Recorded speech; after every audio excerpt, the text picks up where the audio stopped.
जाहिर जाएगा वो पैड ले लेते। चलो ऐसे दिखा।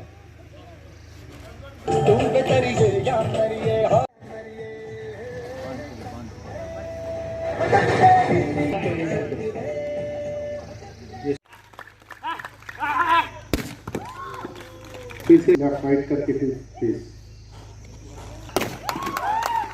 एक second. Okay okay okay okay.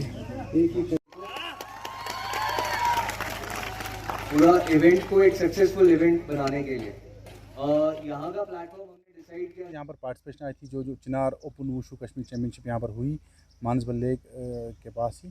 तो इसमें अराउंड 270 बच्चों ने पार्टिसिपेट किया, जिसमें बॉयज़ गर्ल्स और सारी कैटेगरी से आई थी। तो अभी आज इसकी क्लोजिंग सेरेमनी थी। अलहमदिल्ला बहुत ही अच्छा इवेंट था, खूबसूरत इवेंट था, जिसमें बच्चों को बहुत कुछ देखने को मिला। लाइक जो एक एडवेंचर स्पॉट है यहाँ पर मैंने देखा और बच्चों ने भी देखा। जो कुछ दूर इलाके से बच्चे आए थे उन्होंने इस चीज़ को यहाँ पर एंजॉय भी किया, साथ साथ में वो